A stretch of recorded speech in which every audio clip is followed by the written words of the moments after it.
From one writer to another, let me give you a piece of advice that can change the way that you're writing. And that is that your first chapter is supposed to suck.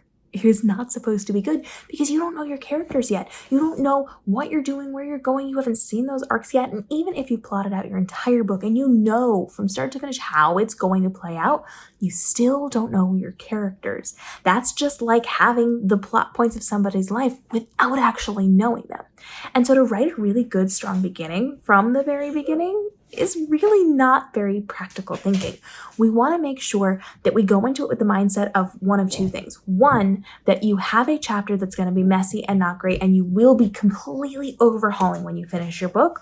Or two, that you're starting from chapter 2. You're not even writing chapter 1. You're going to write through the entire book and come back and create the first chapter. Because your goal here is to write a good, strong chapter, a good, strong hook. Those first couple of paragraphs literally make or break the success of your entire novel.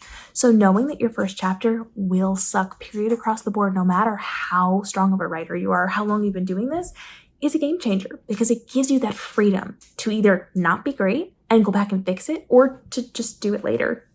And then you don't have to think of all those hooks, those really strong first lines that are going to get people's attention. You don't have to know that until the end. So making sure that you know your first chapter will not be good until you fix it or you've been through it all and can do it properly at the end really is going to be something that changes your flow. So whether you're plotting or you're pantsing or you're planting, you can start wherever and then fix it later on. You can even write your first chapter and then go back and decide, hey, this is actually not my first chapter. It's going to be chapter 2. I'm going to bump all the chapter numbers and start fresh with a brand new chapter. Because by the time you get to the end of your full novel, you know that character pretty much as well as you know yourself, and you can write a much stronger intro to it. You don't have to think perfect first line or craft the perfect first paragraph, first page, first chapter. You don't have to do that from the very beginning. Know what you're talking about first, then go back and fix it. Having permission, and this is your permission, to have a not good first chapter is incredibly freeing, and it gives you the opportunity to be creative everywhere else because you know you're going to do the heavy lifting on that first chapter after the fact. After you've put all that work and effort in, you then get to come back and just create magic for that first chapter. So this is your opportunity to decide, do I just want to write messy and fix it later? Or do I want to put that off and do that at the end and start on chapter 2?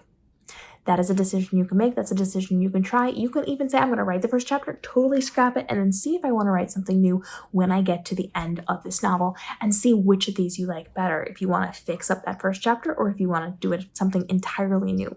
But having that completed arc created is going to allow you to then pull really good, strong pieces of it and weave it into the beginning of that first chapter.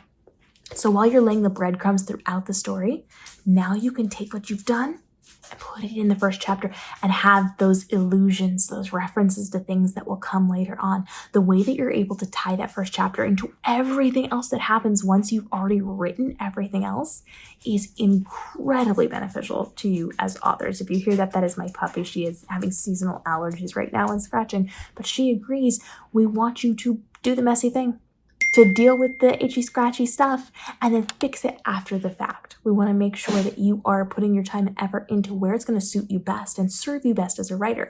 And that is writing the entire book and then coming back to do that really strong beginning. Because if you don't have a strong beginning, you don't have a book. So by the time you get to the end, you have that strong ending, you can fix up that saggy middle, you can really implement it into your strategy for your first chapter.